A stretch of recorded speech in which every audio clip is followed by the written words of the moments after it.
Hi there, this is Shauna from the Foil Fox. Thanks so much for joining me today.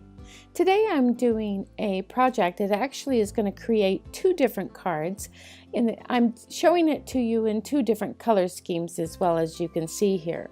We're going to be demonstrating the blue one, but then I'll at the end talk to you about the pink one.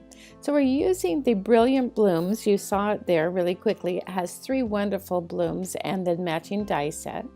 And I'm going to start out with a piece of Bristol paper.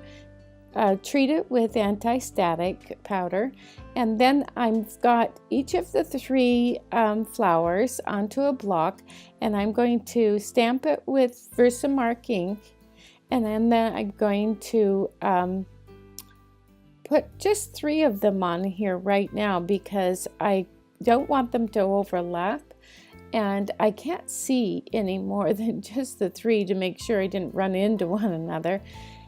So first I'm just doing the three, and then I'm going to sprinkle on the embossing powder so it reveals those flowers I stamped. I'm going to tap it off, take a little tiny brush and brush off any little errant pieces of embossing powder, and then I will heat emboss that. So I'm going to get this, melt all the embossing powder, and I'm sure many of you have just done this a million times, but it's so easy not to emboss all of it. Think you did. So be sure you get every little bit embossed so you don't miss any of the detail of the flowers. Now that we have the three of them, you see I want to fill up the whole panel, so I have more that I need to fill in. So I need to mask these flowers off. You can use that masking paper, or today I'm just going to be using a full adhesive Post-it note that's exactly as it sounds. It's sticky all over on the back of the Post-it note. You can get those on our website. And I'm stamping the image on each piece of this Post-it note. Each Post-it note, I'm stamping each of the flowers, and then I'm going to cut them out. I'm going to just show you how I'm just cutting right on the outline of the perimeter of each of this flower, and I'm going to do that with each one of them, but I'll just show you the one. We're almost done getting around this. It doesn't take very much time to just cut around it. You don't have to be, crazy precise. And then I'm going to stick that right over that one so you can see how that's going to work. I cut out the other two previously, and I'm going to stick those there in place. So now I know I can stamp, and I can stamp over those masks, and when I peel it off, it's going to look like the flower is behind these other flowers, and it's not going to be overlapping. So it's kind of a magical thing when you do a mask. So I'm going to stamp that, each one of these, and I want to be able to get all three of them in there, but I'm not sure if I can do that without overlapping. So I'm going to put on the embossing powder, peel these off, tap it off, do the same thing as before with the little brush and brush off any little bits that I don't want on there. And then I'm going to heat emboss this. As you can see, I skipped that because you just saw me do that. And I put the masks back on where I need to know that I'm going to be stamping over it, just to get that last bloom in there.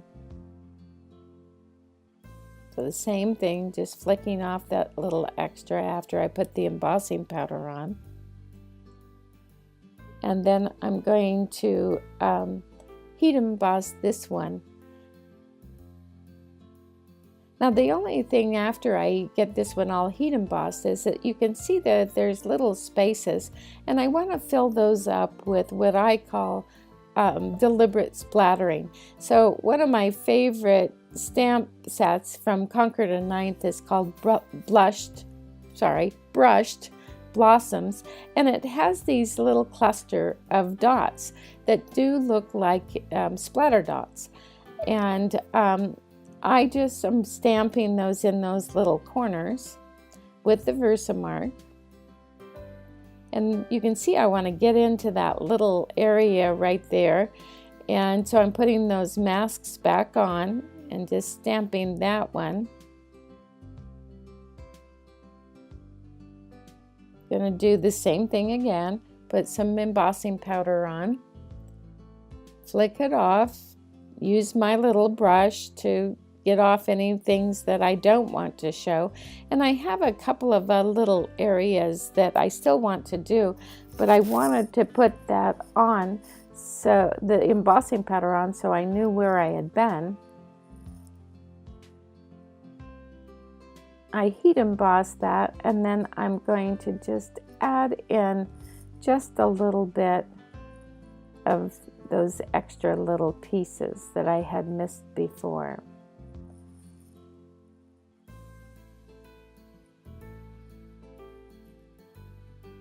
And then brushing that off again, as I always do. And then I'm going to heat emboss everything just to be sure that everything got good and melted. I don't know if you've ever done this where you thought you got everything all good and melted, and then you found out that you missed a little area or it wasn't completely melted. So I'm just making sure. And now that that is all ready and it's cooled off, the paper is cooled off, I'm taking some antique linen distress ink and I'm just roughly coloring in these flowers. You don't have to be precise about it. They can overlap colors, no problem. This is tumbled glass, it's distress ink. I'm adding just little bits of that in between. And again, I don't care if it laps over a little bit. And I'm taking ripe persimmon and putting that in the center of each of those flowers. And then I'm going to take the evergreen bough and I'm going to just add a little bit of that color in between. As I mentioned before, I did, previous to this, did a pink and gray one, and you'll see that one later. You'll have to decide which color scheme you like best for yourself. You can use lots of different things. I think that lavenders and grays would look great together. You know, you can just do whatever fancies you. So I'm just touching up here and there. Just making the colors just a little bit brighter. This is going to get a little bit softer in color once it dries.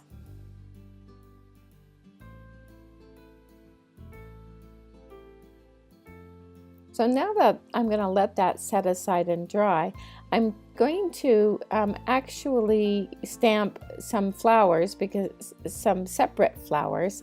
So I'm going to stamp each one of these flowers once, and probably the large one I'm going to stamp twice. I'm going to also stamp the leaves. So when I do this, this is going to add accent to each of the cards that I'm going to be making. I'm just stamping them onto this piece of Nina cardstock. I did treat it with anti-static first.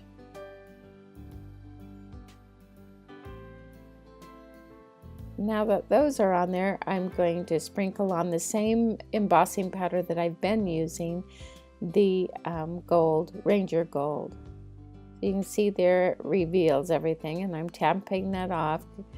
And then I'm going to heat emboss this like I have done before. Can't see much of it with my hand right in the way, can you? But we're going to get this one all melted. And then I'm going to go and color them just like I colored them before. But I'm going to use a little bit lighter touch. So I'm not going to put as much ink on the flowers and leaves as I did on the background.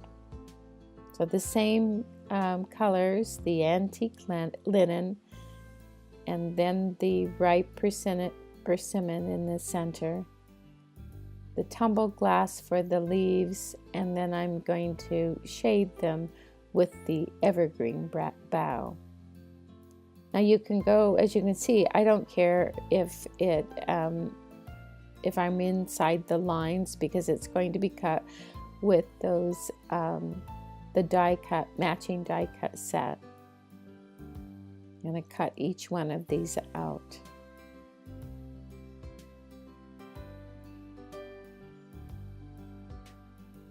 So I think that one has little leaves there. I don't know if that's really true, but I decided there was, so I put a little bit of the blue and the evergreen bough in there. So here you can see I cut them all out using the matching die set, and I have a bunch to choose from. I have the panel that we did before that is dry, and I'm going to use this Blueprint 33 by My Favorite Things, and I'm going to be using the second largest die in there because I want to cut out the center because I want the sentiment to be in the center. So I'm going to use this, but we're going to use that center for the other card, so we don't want to throw that away. I'm just kind of quickly taking a quick measurement to make sure that I have it pretty much centered. And then I'm going to put a little bit of washi tape there, and then I will die cut it. And see, now I have that center that can come out. We're going to save that for the other card. And for right now, since I want the sentiment in the center and I want to know where to put it, I'm going to take a plain piece of paper that I've cut the same size, which is an A2 size, and I'm going to outline it. And I'm going to use this Eclectica set by Paper Artsy. All of our supplies, by the way, don't panic if you didn't catch that right there. All our supplies are listed on our blog, and the blog link is down below. So I had put this sentiment that I wanted to use. I just love this sentiment. On the Misty, put it in position, stamped it. Now this is I just used the ink that I had available. Just to get some positioning, because I just stamped it on that ordinary typing paper. And now that I liked where it was positioned, I am going to take a piece of Neenah cardstock and do the real thing. And now I'm stamping it with Versamark ink. I'm going to stamp it twice because I want to make sure that sentiment is wet, so that the embossing powder will adhere nicely. The embossing powder I'm using for this one is Potted Soil. This is by Wendy Vecchi. It's a really nice brown color, and it's a nice complement to the gold. I'm getting that, making sure I have a good amount of embossing powder, taking off those little bits I don't want, and then I heat embossed it. And so now I'm going to cut out, since it's the same size of the other panel, I'm just going to trim a tiny bit off each of the edges so that it doesn't show when I adhere it underneath. Here I'm just positioning, just getting an idea. Yeah, that looks about the way I like it. So I put some foam tape on the back of the flower panel, and I'm going to adhere that to the sentiment panel, and then I'll tape the whole thing to a white card base. So you can see we're getting nearly done with this card.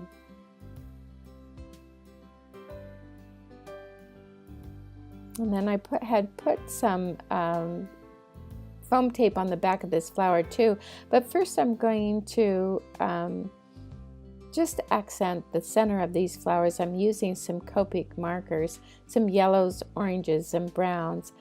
And again, if you want to know the exact colors, they are listed in the supply list.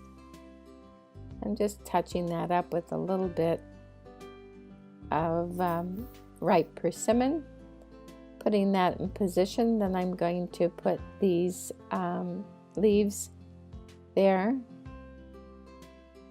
And there we are. We have this card finished. A nice floral bouquet. Then you can see off to the upper right there, I have the extras will make the next card. But first I'm going to just touch up that center. So now we're going to take another panel. This is Neenah cardstock again. Use the anti-static, and I'm going to create a background. I'm going to create a background. This one's going to be much simpler because I'm just using the leaves. Don't have to create a mask because these images won't overlap one another. I will have to sprinkle the embossing powder on a couple of different times just so I can see where I've been and heat emboss it and then stamp again. But you'll see that, you can see I stamped where I thought that I'm safe, and then now it reveals where I did stamp them. I heat embossed it, and then I'm stamping some more images on there. I'm going to also use the little intentional splatters, the deliberate splatters as well, and I don't have to worry about the center because that's going to be covered up with our other elements. And I'm just brushing anything I don't want to be heat embossed away, and then I'm going to add just a few more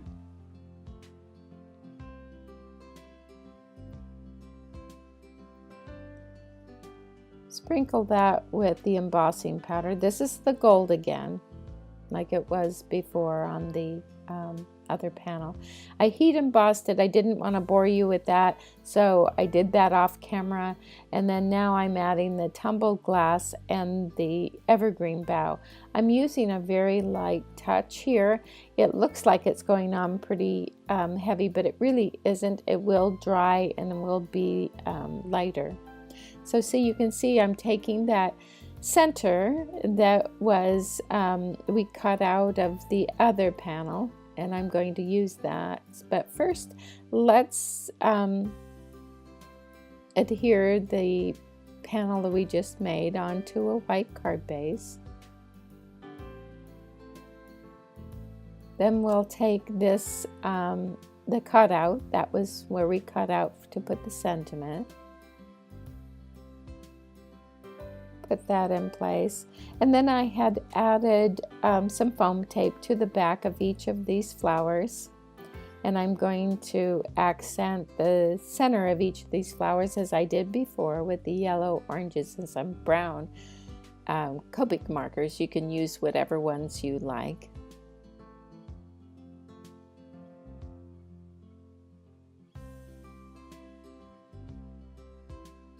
It's a pretty fast process. And then peel these off and stick them in position.